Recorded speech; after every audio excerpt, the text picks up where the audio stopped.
Muy buenos días. Continuando con esta segunda jornada del tercer Congreso Internacional de Topología y Afines.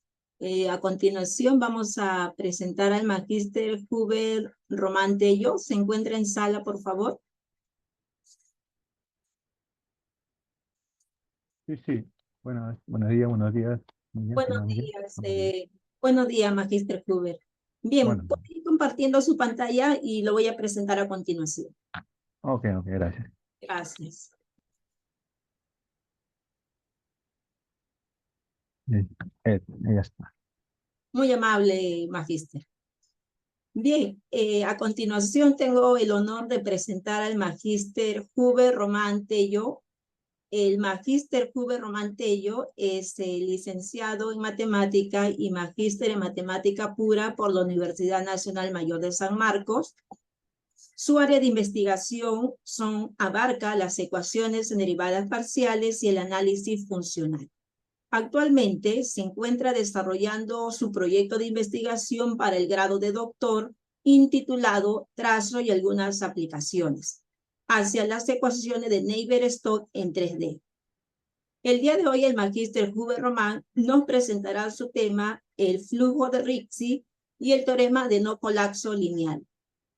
Adelante, magíster Huber, queda usted en el uso de la palabra. Gracias. Gracias, muy amable. Amable. Bueno, en este caso, eh, el tema ahora es el flujo de Ricci y el teorema de no colapso local, ¿sí? Bueno, para mí la idea fundamental es, bueno, en el trabajo que estoy tratando de lograr, desarrollar, es comprender la dinámica de los flujos en sistemas complejos. Para lo cual, bueno, uno pretende usar conceptos introducidos por Perelman en la demostración de la conjetura de Poincaré. Claro, ¿no? Ahí hay que usar herramientas de la geometría riemanniana y de la topología diferencial, ¿sí? Que, claro, son contextos, pues, diferentes, ¿no? Uno es físico y uno es matemático, ¿sí? Entonces, en el fondo, para mí es interesante, ¿no? Cómo estudiar de dónde empieza matemática para cuantificar cómo sería el paso de flujo laminar a un flujo turbulento, ¿no? Al menos yo estoy interesado en hacer una conexión, pero conceptual de esas herramientas, ¿sí? Porque el flujo laminar, en verdad, es desde el punto de vista de la física, son, como decir, placas superpuestas al paso de un fluido en alguna, de repente, en una región como puede ser cilindros o tubos, ¿no? Esas placas avanzan a una determinada velocidad, pero llega un momento en que estas prácticamente se vuelven caóticas, ¿sí? Y ese es el problema. ¿Cómo es que pasa de este viaje suave a uno turbulento? Claro, el número de Reynolds, como vemos aquí, ¿sí? De alguna forma mide esa tendencia, ¿sí? En el mismo sentido que la curvatura mide qué tanto se curva una curva.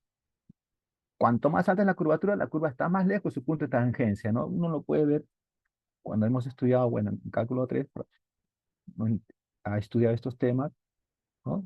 Entonces, cuanto más denso es el flujo turbulento, probablemente ahí habrá un concepto de singularidad, ¿no?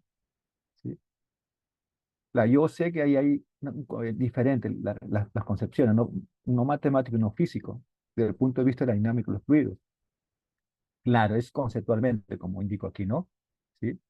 Porque singularidad y curvatura son, pues, casi diferentes, ¿no? Pero puedo subjetivar que en un determinado momento, justo al paso de ese cambio de lo suave a lo caótico, sus geometrías o las geometrías de esas curvas implícitas son bastante regulares, ¿no? Algo parecido a lo que pasa eh, en el programa de Hamilton, ¿no? ¿Sí? Una analogía un poco distante, pero por ahí como que yo lo veo así, ¿no? Subjetivamente, a ver si por ahí se logra, ¿no? Plasmar una ecuación, ¿no? En ese sentido, ¿no? Pero bueno, dada esa irregularidad de esas curvas implícitas, al paso del tiempo, prácticamente esas curvas son irregulares, ¿no? En toda su complejidad, colapsan. Entonces, de pronto, es decir, están suaves. Con el número de Reynolds podemos saber hasta cuando pasa, creo que en un determinado rango numérico, uno puede predecir que ahí ya estamos pasando a un flujo turbulento, pero un cálculo numérico, ¿sí? Bueno, entonces, pero de pronto, como las olas del mar, ¿no? De pronto recuperan su suavidad, ¿sí? Entonces, es como decir, ¿no? De pronto evolucionan tanto hasta llegar a una situación homogénea en el espacio, ¿no? En el espacio-tiempo, ¿sí? Entonces, algo así como la métrica riemanniana, cuando una métrica riemanniana evoluciona hasta llegar, como decimos, repitiendo, a un espacio homogéneo y su curvatura seccional sea constante, ¿no? Una curva bonita. Tanto curvatura y número de Reynolds son conceptos, obviamente, como ya lo indiqué, matemáticos, físicos totalmente diferentes, ¿no? Aunque la curvatura se relaciona con la geometría local de una curva superficie, mientras que el número de Reynolds se refiere a las propiedades del flujo en un sistema de fluido. Bueno, en todo caso, es una analogía solo conceptual, ¿no? Yo estoy tratando, informo, no comunico de que tratando de hacer cálculos, de alguna forma, eh, que se relacione ese número Reynolds, ¿no? Ya que es un número, es como si yo controlara, por ejemplo, la energía, ¿sí? Pero, ¿no? De alguna forma no puede acoplar el tiempo y el número de Reynolds. Pero bueno, no he llegado a no he hecho mucho avance al respecto, ¿sí? Bueno, entonces, la analogía es conceptual, como repito, ¿no? Creo que la herramienta que hay que utilizar no me basta solamente las herramientas de la geometría, de las variedades riemannianas, ¿no? Entonces, probablemente haya otras herramientas, ¿no? A mí me está interesando mucho, por ejemplo, si lo he dicho, lo que es este, la teoría que, de alguna forma, ¿no? Que ha hecho eh, Grothendieck cuando habla de celdas, ¿no? Siempre guiándome de los últimos trabajos que hace tiempo, me parece, ¿no? Que de repente estoy desfasado ahí, ha hecho Hefferman, ¿no? Hablando de las vorticidades altas, que cuando las vorticidades son altas no se producen singularidades. Hefferman es matemático, pero bueno, él está trabajando en Misma ahora. Bueno, entonces, el teorema no colapso local puede estar relacionado con el flujo de Ricci. Establece una relación entre la curvatura de Ricci, el volumen de una bola y el radio de inyectividad en variedades riemannianas, ¿sí? ¿Qué establece? Establece que una solución de flujo de Ricci, ¿no? Si la curvatura está acotada por debajo, no coercitivamente, sino por debajo, en una bola, lo que significa que esa curvatura no puede volverse demasiado negativa en esa región. El más amigable es trabajar con bolas positivas, ¿no? Ya hay teoremas de Hamilton al respecto, ¿no?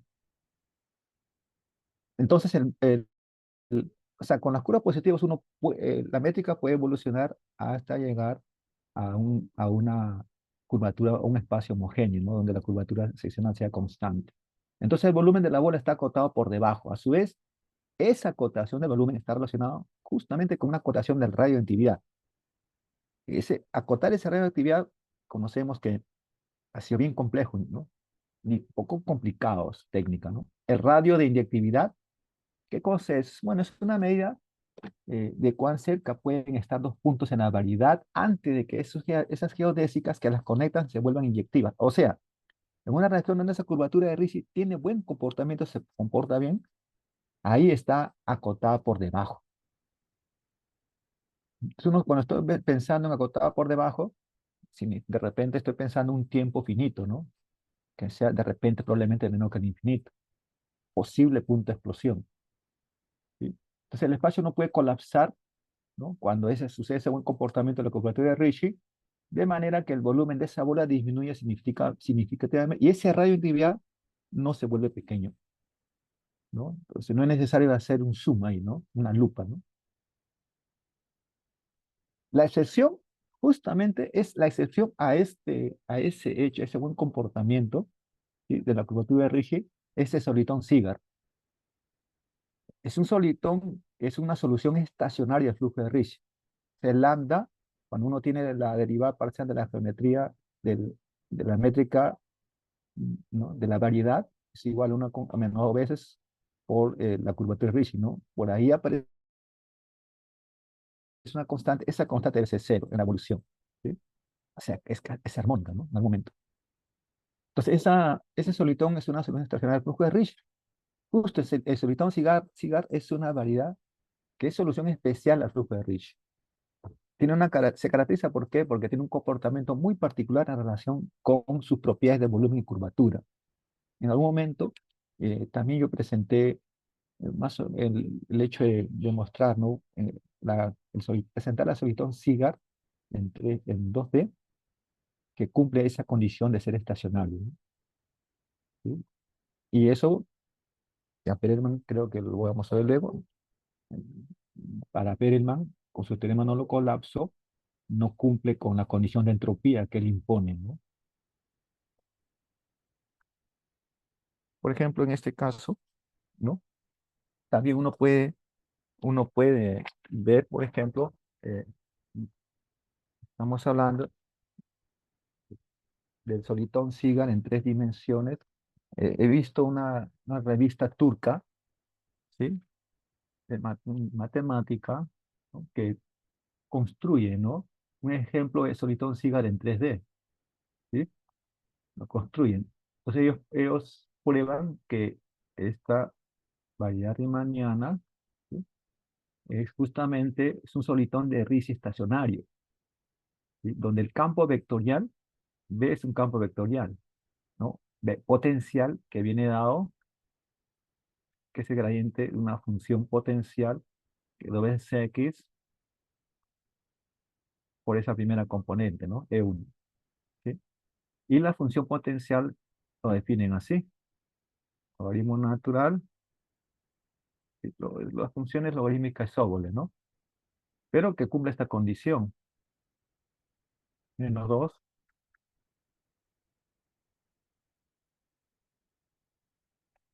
listo, ¿no? Y ese menos es lo que tenemos, ¿no? Cuando nos ponen, ¿no? En este caso, la curvatura, ¿no? ¿Sí? Es el flujo de Ricci, ¿no? Es parte de una métrica inicial y se deja evolucionar, pues ese es el objetivo, ¿no? Hasta que llegue a una variedad homogénea que de alguna manera se relacione con la curvatura de Gauss, por ejemplo, o la curvatura media o la curvatura de Gauss, ¿no? Curvatura seccional constante. Bueno, y esto de acá, ¿no? Asociado al grupo de Lie, que se define así. Se demuestra, estos detalles técnicos se demuestran, tiene su complejidad, bueno, como toda parte matemática, ¿sí? Y bueno, pero hay que elegir, ¿no? Ellos eligen, ¿no? Por ejemplo, la segunda componente para asegurar las condiciones de ortogonalidad, ¿no? Con respecto a ese vector. La función potencial respecto a este vector. Campo vectorial B, potencial con respecto a este sistema de coordenadas, ¿sí? Y también ¿no? La métrica, la distancia, ¿no? En la geodésica, ¿sí? Cero esta parte. Estimado magíster, Sí, dígame. disculpe, ¿está presentando aparte otro material porque se ha quedado en la página inicial de la introducción del tema? No ve lo que está escribiendo? ¿No se ve? No, no se ve lo que está escribiendo, magíster. Mm, ya, listo. Entonces voy a continuar, probablemente no coge aquí. Voy a continuar, ¿sí? Bueno, solamente entonces voy a continuar porque no voy a ganarme el tiempo.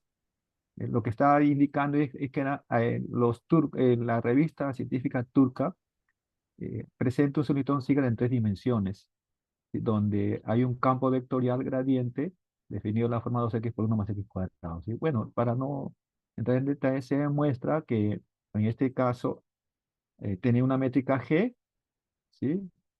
Y de alguna forma se deforma, ¿no? O sea, la métrica inicial G más un producto tensorial de tita al cuadrado por tita al cuadrado, por ejemplo, y esa es una nueva métrica, supuestamente la métrica de Roman, Profesor, está digamos, ¿no? presentando un PDF. Ah, ya. Listo. Por Entonces, voy a favor, continuar mejor. Sí, sí, sí, disculpe. Voy a sí. continuar porque no agarra ni... No, nada. En todo caso, a ver, un ratito voy a ver si coge ahora, ¿sí? Voy a ver si coge ahora. Voy a ver si coge ahora. No tengo nada más. Ya, voy a ver si coge ahora, ¿sí? Un ratito. Ya voy a compartir nuevamente. A ver, si no, continuamos. Para no ganar tiempo al tiempo. Ya. Se ve ahí un lapicito, disculpa. No se ve, ¿no? Se ve un PDF nuevamente. Ya listo. Entonces continúo mejor. Ya, gracias. Bueno, entonces, esto, como indicaba, hay una revista turca donde ellos construyen solitón Sigal en 3 dimensiones, ¿sí? Y la deforman y llegan a demostrar que, en este caso, esa deformación sigue siendo un solitón de Sigal estacionario. El solitón Sigal es, de alguna forma, es una solución especial de las ecuaciones de campo de Einstein, ¿sí? En la teoría de la relatividad general. Es un tipo de solitón gravitacional, pues, que modela una variedad de manera con una geometría específica. Bueno, el término sigas es por historia se refiere, ¿no?, a la forma en que toma esta solución un sistema de coordenadas, algo así como pasa en teoría de cuerdas, ¿no? Sí. Es una solución unidimensional que representa un espacio-tiempo asintótico, plano en una dirección, y se curva de manera no trivial en la dirección opuesta. Eso lo utilizan a menudo en la teoría de cuerdas y la teoría de campos dentro de la relatividad general. También se ha estudiado en relación con la compactificación de dimensiones extra en teoría de cuerdas. O sea, las dimensiones extras en el sentido de que se enrollan en forma de cigarro. El ciclotrón cigarro, pues, al ser una solución de esas ecuaciones de campo de Einstein, satisfacen esa ecuación de campo, significa, según los especialistas, que es una solución estacionaria. Justo ese solitón 3D que les comentaba, que he visto el desarrollo en esa revista turca, muestra ese modelo, ¿no? A pesar de ser la forma de esa métrica inicial, sigue siendo estacionario, ¿sí? O sea, no evoluciona con el tiempo tampoco, ¿no? Y eso se usa en el contexto de la teoría de cuerdas y la física teórica para estudiar aspectos de la compactificación espacial y el comportamiento gravitacional en dimensión extra. Bueno, uno se pregunta, así, ¿esto qué tiene que ver con dinámica de fluidos? ¿Qué tiene que ver con ese hecho de que pasamos de un movimiento suave a uno caótico, ¿no? Entendiendo que el número de Reynolds predice más o menos cuando ese movimiento, ¿no?, está en ese trance del suave, de un número, por ejemplo, de 2000 hasta 3000, ¿no? Dentro de ese rango ya probablemente se está perdiendo la inestabilidad, ¿no? Pasa ese valor de 3000, ¿no? Entonces se rompe esa suavidad, ¿sí? Bueno, entonces la compactificación es un mecanismo mediante el cual, pues, esas dimensiones extras que no lo podemos ver a escala macroscópicas se contraen, ¿no?, en estructuras geométricas de menor tamaño. ¿Y qué permite eso? Sí, dicen que sean compatibles, no permiten, pues, que podamos verlos, ¿no? ¿Sí? A escalas más grandes. Dicen que ellos se agregan dimensiones extras de 6 o 7 pequeñísimas, y que no podemos detectarlo en escalas humanas, ¿sí? Entonces yo estoy pensando, por ejemplo, a escalas de la teoría K40 de, por ejemplo, Kolmogorov, y otras que también hay, ¿no? Yo conozco más el de Kolmogorov, ¿sí? Entonces esas dimensiones extras están escondidas de alguna forma en esas estructuras compactas. ¿Cómo descompactificarla? Y yo me hago esa pregunta, ¿cómo descompactificarla? No he visto una teoría, o mejor dicho, no he leído al respecto, pero es una pregunta, ¿cómo descompactificarla, no? A pesar de que esas dimensiones extras son pequeñas y compactificadas, tienen un impacto, mucho impacto en la física a escalas subatómicas. Entonces yo imagino qué es lo que pasa en un sistema dinámico, ¿no? Donde hay un punto en el cual justo ahí hay un paso tan terrible que probablemente esa superficie, si lo relaciono con geometría, ¿no?, con la geometría que pueda estar alrededor de esa situación, ¿no?, cómo enlazar ahí, ¿no?, conceptos como lo que hizo Pérez, ¿no?, por ejemplo, ¿no? Entonces, aquí, en este caso, Las vibraciones, por ejemplo, las cuerdas fundamentales en la teoría de cuerdas, es- pueden depender de esa geometría de dimensiones extras compactificadas, lo que da lugar a, en este caso, a partículas y fuerzas que uno observa, que los físicos observan en el universo, ¿no? Pero dentro de este tema de compactificación en dimensiones extras, ahí está implícito el espacio módulo, que describe cómo esas dimensiones compactas pueden variar y cómo afecta esas propiedades físicas. Y esas dimensiones modulares pueden ser cruciales para entender justamente esas variedades de teoría, ¿no? Que surgen en ese concepto de compactificación. Entonces es relevante ese concepto de compactificación en esas dimensiones extras, en la teoría de cuerdas, y en la búsqueda como, ¿no? de una teoría unificada de la física que sea capaz de explicar pues todas esas fuerzas fundamentales y partículas del universo. Lo que quería Einstein, ¿no? En la teoría unificada, ¿no? De las fuerzas que hay en los fenómenos, ¿no? La unificación, ¿no? Del universo, ¿no? Mejor dicho, la unificación de las teorías fundamentales que tiene la física, ¿sí? A través de la compactificación se busca reconciliar las dimensiones extras con la física observable y bueno, y comprender cómo es que funciona, cómo está armada esa estructura del espacio-tiempo y sus partículas elementales. Entonces, ese concepto de compactificación puede dar lugar a diferentes patrones de supersimetría, lo que afecta a la naturaleza de las partículas y la fuerza del universo. Yo estoy pensando en Emmy Noether, por ejemplo, en el concepto de simetría. Bien, es parte de la historia matemática. Bueno, esto lo comento por lo que cuando uno observa lo que es de teoría de fluidos, como que uno da la impresión de que hay una analogía, ¿no? Quizás muy lejos de lo que pasa con cuando uno hace evolucionar una métrica inicial en una variable riemanniana, ¿sí? Entonces, porque ahí en esa evolución no es tan fácil, obviamente, ¿no? Entonces ahí hay difusión y reacción. Es como una contradicción dialéctica entre lo que se quiere, ¿no? Entre la difusión de ese fenómeno en su evolución y la reacción, ¿no? Y la reacción pues trata de romper, ¿no? Cualquier paso que sea las curvas tan interesantes, ¿no? O sea, evita llegar al concepto de espacios homogéneos o de que esas curvas tengan, esa métrica tenga pues curvaturas seccionales constantes, homogéneas, ¿no? Y se pueda medir, ¿no? Tal como al inicio se dio esa métrica inicial. Entonces, ya es parte de la historia de que Soliton Sigard justo hacía un obstáculo para Hamilton, que ya había establecido que el flujo de Ricci era potente herramienta para el estudio de las tres variedades. Él desarrolló un programa, diseñó una estrategia para demostrar esa conjetura de geometrización, ¿no? Pero usando el flujo de Ricci, de Tungsten. Bueno, entonces inicialmente le espera pues que esa métrica evolucione hacia otra localmente homogénea en trozos de una variedad unidos a través de esferas o toros, ¿sí? Pero es posible, claro, en la evolución puede complicarse, ya conocemos esto, debido a que ese flujo puede desarrollar singularidades locales, ¿no? Y eso me acerca al trabajo de Fefferman, ¿no? Cuando las vertientes ya son demasiado altas, no hay singularidades, ¿sí? Según Fefferman, ¿no? Entonces eso hace que uno centre el estudio en situaciones menos generales, ¿no? En las partes locales, en ese tipo de evolución. Entonces, el flujo puede desarrollar singularidades locales antes de que seamos capaces de que nos extraer conclusiones topológicas, que eso es lo que se quiere, ¿no? Sobre la variable original. Entonces, Hamilton divide, hay tres fases: inicio del flujo hasta la aparición de la primera singularidad, flujo con cirugía y probar la existencia en último tiempo singular finito. O sea, entre cero y un T abierto, T entre cero y un T abierto, ¿no? ¿Sí?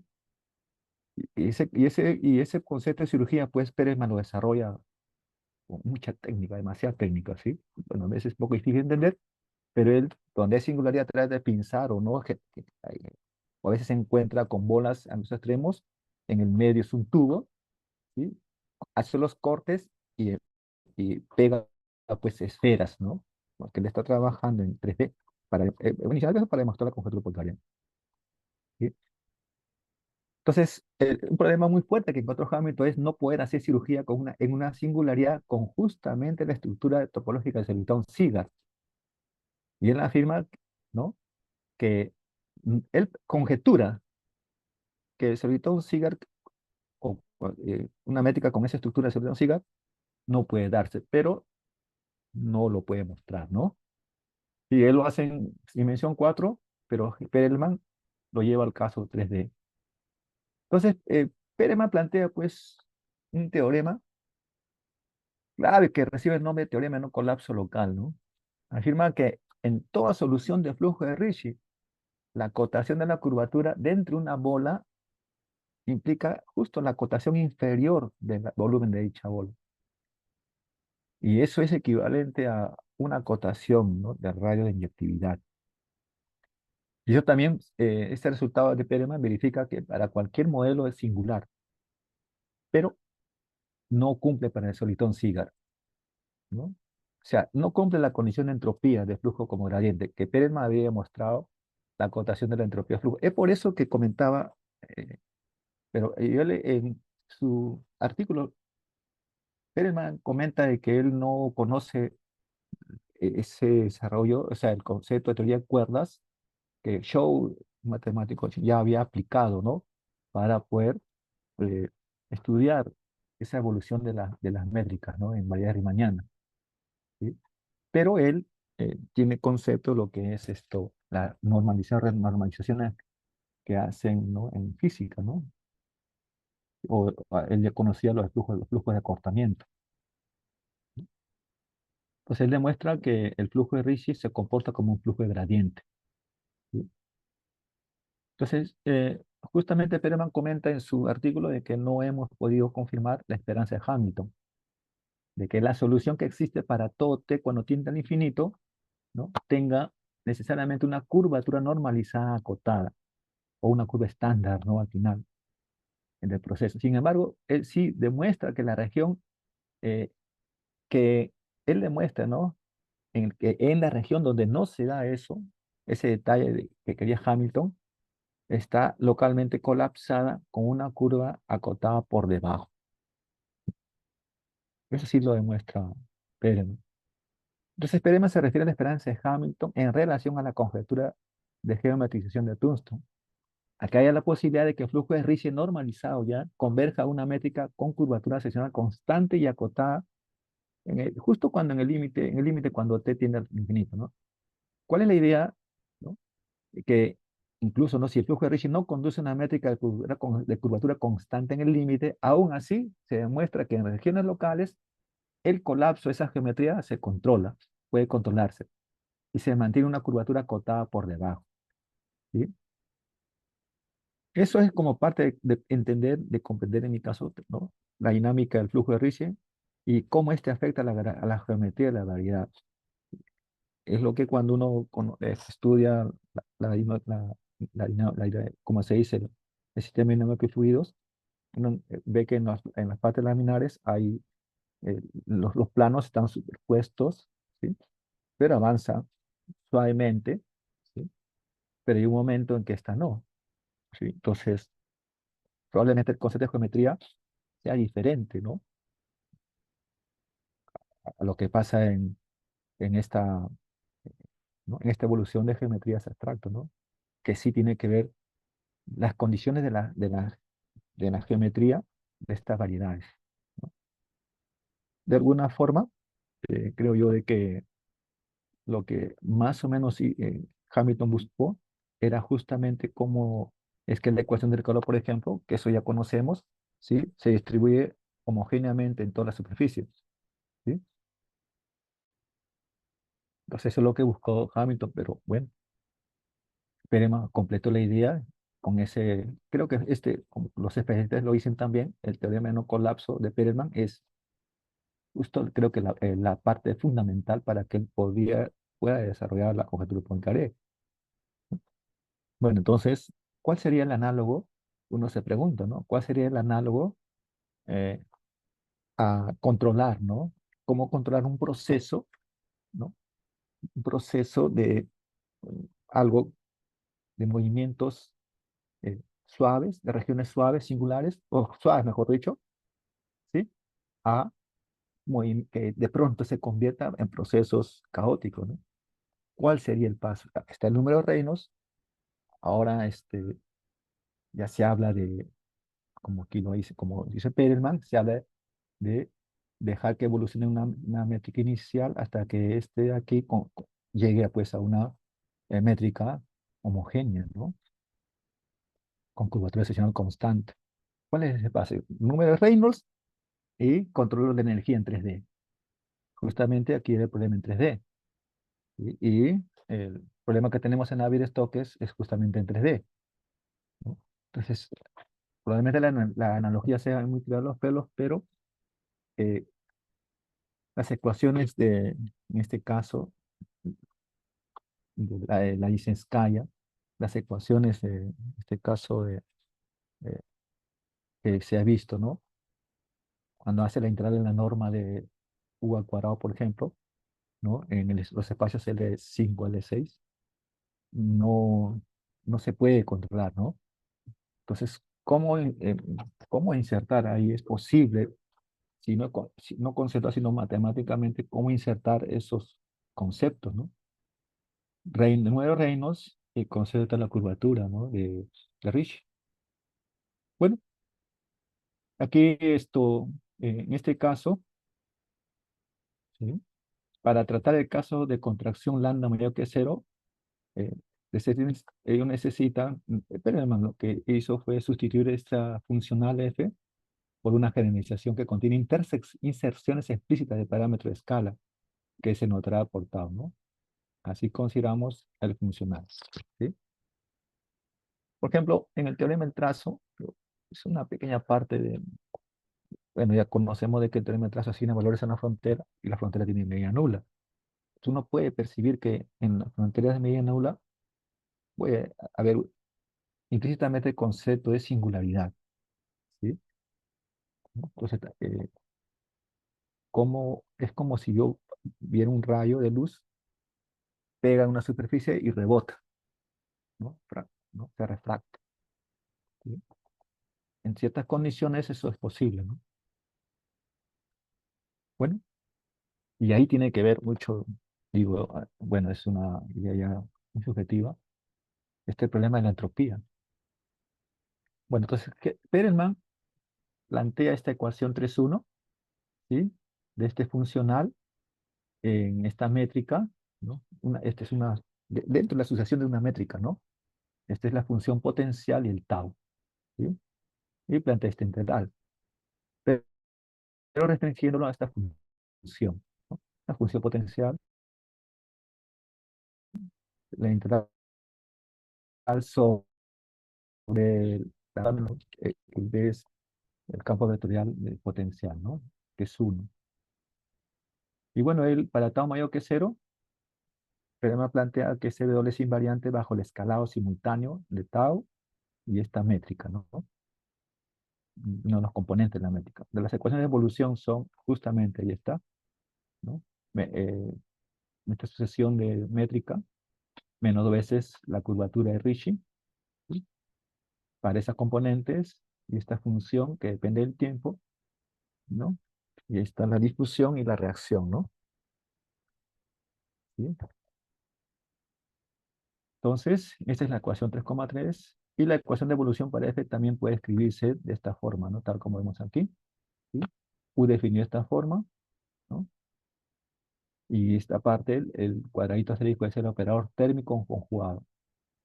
Y Perelman plantea esta ecuación, ¿no? La, la derivada de la funcional respecto al tiempo. Entonces, si uno lo asocia a lo que conocemos cuando hablamos de si la derivada mayor que cero está creciente y si es menor que ser creciente, hay un concepto de monotonicidad, ¿no? ¿Sí? Entonces, esto justamente que Perelman le llama, ¿no? La ecuación de monotonicidad, ¿no? Entonces, si la medida de esta métrica con respecto a tau es, ¿no? El ínfimo de esa funcional, justo en esta métrica, en la función potencial en el tau, sobre F, suave, satisfaciendo 3,2, ¿sí? Bueno, ahí está, ¿sí? Satisfaciendo esta condición, ¿sí? Entonces prueba, ¿no? De que, y con esta, ¿no? Función de esta métrica en coordenadas IJ es el ínfimo de la medida de esta definición, del ínfimo de esta funcional, sobre todo positivo, entonces, ¿qué muestra? De que justamente esta sucesión es no decreciente. Entonces, finalmente, eh, estoy interesado en el teorema de no colapso local y proyectarlo de repente a otra situación como lo que es ¿no? ¿Qué pasa en ese intermedio entre el flujo laminar y el flujo caótico, ¿no? Porque creo que el problema para mí es ahí, ¿no? Justo como lo podemos percibir, ¿no? Justo en el momento de ese cambio. Eh, por ejemplo, ahora se habla mucho de lo que es esto, objetos hipersónicos, ¿no? ¿Bajo qué condición se crean en tecnología esos objetos hipersónicos? Y ahí, de hecho, está implícito el concepto de curvatura. Yo lo veo así. ¿Sí? Ya ellos hablan los objetos hipersónicos hablan de condición Mach 1, Mach 2, Mach 7. Si imaginemos, yo imagino, ¿no? Que un objeto hipersónico, imaginemos que ese un objeto hipersónico, ¿no? Introduciéndose en el ojo de un huracán, ¿no? Y ese huracán bordea la superficie terrestre, ¿no? Y en la superficie terrestre está la curvatura, ¿sí? Si nosotros, ese huracán yo lo veo en una pequeñísima parte de la superficie terrestre, bueno, estoy en la física clásica, por decir así, ¿no? En la geometría euclidiana clásica, en la curvatura de Gauss clásica, ¿sí? Pero ¿qué pasa si lo veo de arriba? ¿No? ¿Cuál sería el efecto de un objeto hipersónico que justo eh, se pueda medir qué es lo que pasa en el ojo del huracán, por ejemplo, ¿no? ¿Se puede contener eso? Son singularidades para mí que se dan dentro de lo que es el contexto de la naturaleza de nuestro mundo. Son singularidades. Entonces, eso para mí tiene relación con lo que es la teoría del campo unificado, ¿no? Creo que singularidades siempre van a haber. El problema es controlarlos. A veces uno cuando habla de controlar singularidades desde el punto de vista de la matemática, desde el punto de vista del Leray, pues ellos ya demostraron que en 2D las soluciones son únicas, ¿no? ¿Sí? Pero en 3D no, justamente porque hay apenas singularidades, por ejemplo, 1 entre T, no necesariamente eso es controlable, ¿sí? Entonces, para mí, por eso, para mí es muy importante conocer este aporte de Perelman y de Hefferman, y de quienes están trabajando en este campo, ¿no? De los fluidos, ¿no? Del paso turbulento al paso, ¿no? Porque creo que tiene que ver esta relación con esos conceptos de hipersónicos, ¿no? Y ahí está mucho el concepto de curvatura. La tecnología creo yo está asociada hoy en día, para mí, en este siglo, inicio del siglo XXI, con el concepto de curvatura. Y a un alto nivel, que creo que solamente lo manejan pocos países si hablamos desde el punto de vista tecnológico. Y por coincidencia, para mí, son justamente matemáticos de esas zonas, de esos países que ya han llegado a crear esa tecnología, ya lo usan, ¿no? Son justamente los matemáticos de esas naciones los que están en la vanguardia, creo yo, de ese estudio de desarrollo del concepto de curvatura implícita, ¿no? Por eso para mí es importante conocer este concepto de este teorema de no colapso de Perelman, que la verdad es bien complejo. Hay que dedicarle tiempo para entenderle y cuantificar. Bueno, yo hasta ahorita he tenido, bueno, no, vamos por no decir, he fracasado en cuanto a cuantificar esas ideas, ¿no? La matemática tiene que ser potente para cuantificarlo. Por ahí mi asesora me indicaba que es bueno cuantificar, más que elucubrar ideas, cuantificar. Y ahora no, hasta ahora no logro eso, ¿no? He tenido que avanzar entonces en más teoría, ¿no? Comprender, por ejemplo, a Pérez, ¿no? Comprender lo que es este trabajo de Peter Scholz, ¿no? En este caso, lo que hablan de álgebra, ¿no? En este caso, ¿no? Casi, o los cuerpos algebraicos cerrados, en este caso, ¿sí? ¿No? O como dice Grothendieck, casi álgebra, ¿no? el trabajo de Peter Scholl o de Langles, ¿no? Bueno, para terminar, el teorema simplemente de Perelman es, de hermano Colazo, nos dicen de que si G de T no es una solución suave del flujo de Ricci, en el 0T, ¿sí?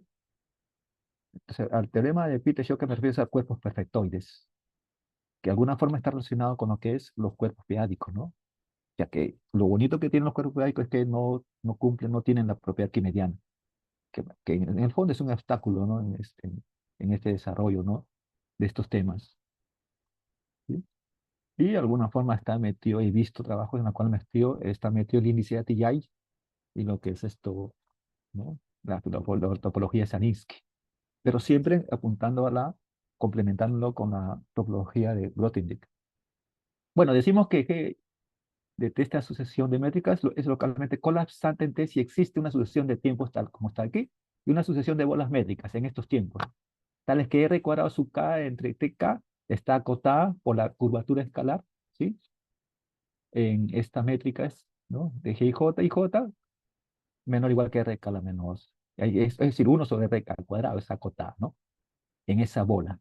Y eso significa que el R sub K menos N, por ese volumen de esas bolas, que tiene que ver con la condición de geometría de la variedad, tiende a cero. Entonces, ese es el teorema. Si M es cerrado y T menor que infinito, entonces esa sucesión de métricas no es colapsante localmente en ese tiempo singular, T. Ahí está la demostración. Polman demuestra que existe una sucesión de bolas de colapso en estos tiempos y él afirma que la medida de estas métricas en J tiende a menos infinito. Y bueno, entonces para Perelman esta es la demostración. Define una función K con uno de los logaritmos de Sobolev de esta forma. ¿Qué cosa define una función de una variable? Que es igual a 1 en 0 un medio, decreciente en 1 medio 1 y muy próxima a 0 en un infinito. Dice que es una constante. Y se demuestra que se cantidad de menos infinito a medida que esta R sub K a la menos N por la bola, por el volumen de esas bolas, tiende a 0. Y aplica la fórmula de monotonicidad que hemos ya visto anteriormente, y se obtiene que la medida de justamente estas métricas evaluado en 0, ¿sí? De T sub K más R de K cuadrado tiende a menos infinito, y lo cual eso no puede ser, ¿no? Ya que TK más R de K cuadrado es acotado. Bueno, finalmente, esta demostración que ustedes ven que ha hecho Perelman, bien comprimida, bastante engorroso su demostración, ¿sí? Lo ha desarrollado y he visto el desarrollo, he podido encontrar felizmente, está interesado en eso y la verdad, bueno, en mi caso particular, digo que me he demorado buen tiempo, mucho tiempo para encontrar la demostración completa. Probablemente lo vendan el libro, pero bueno, he podido encontrar justamente toda la demostración completa de la conjetura Poincaré, casi toda. Y este teorema, hay teorema colapso 1 y teorema colapso 2, está demostrado aquí, ¿no? Una prueba completa de la conjetura Poincaré y la geometrización de Tungsten y aplicación de la teoría de Hamilton-Perelman para el flujo de Ricci. Y eso, quien lo ha desarrollado, Wai-Dong Cao y Shi-Ping Xu, ¿sí? Y obviamente hay que consultar obligadamente a Grisha-Perelman, ¿no? La fórmula de la entropía para el flujo de Ricci y sus aplicaciones geométricas, ¿sí? Entonces, justamente lo que yo indicaba, ¿no? Países como China, Rusia y Estados Unidos básicamente, por no decir otros, creo que esos matemáticos de esas zonas están desarrollando, están buscando manejar, controlar los conceptos de objetos hipersónicos. Creo que para este siglo XXI, demasiado importante. Bueno, yo acabaría ahí mi exposición, estimada Miriam. Sí, muy amable, Magíster Huber Román. Invitamos al público asistente a formular sus preguntas. Si es que las tuvieran, pueden habilitar su micrófono o de pronto a través del chat. Quedamos atentos.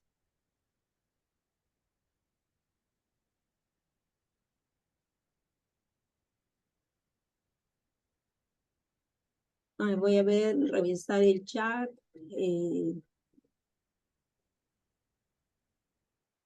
Al parecer no hay preguntas. De pronto, Magíster Huber nos por correo para futuras comunicaciones con nuestros Claro. jóvenes estudiantes que se están iniciando en este tema. Sería muy interesante Ok, que de pronto puedan en el futuro formular sus preguntas en este tema que está desarrollando actualmente. gracias. Sí, claro que sí. Ahí está en el chat, estoy enviando mi correo. Y sería bastante interesante contactarnos con colegas que puedan interesarse en esta área, ¿no? Bastante Exacto. amplia es. Gracias, Mr. Exacto, Magíster, muy amable. Justamente de eso se trata, estos espacios abiertos en los cuales se pueda compartir e interactuar ideas en los últimos temas que se vienen desarrollando, que sin duda alguna sirven de motivación, ¿no? Para nosotros los matemáticos, científicos, que siempre estamos ahí ávidos de informaciones, seguir desarrollando algún tema, y para los jóvenes estudiantes, por supuesto, también, que los motiva a seguir profundizando en estos temas. Así es, mi estimada profesora. Bien, entonces, Magíster, disculpe si puede dejar de compartir para presentarle su certificado. Gracias. A ver, un momentito. Ahí está. Bien, Magíster Huber Gavino, se le agradece su participación a nombre del decano de la Facultad de Ciencias Matemáticas. Se le hace presentar su certificado en forma virtual, la cual posteriormente se dará llegar a su correo también. Muchas gracias, Magíster Huber, y esperamos contar con su participación en una próxima edición de este Congreso Internacional de Topología y Afines. Muy amable. Gracias.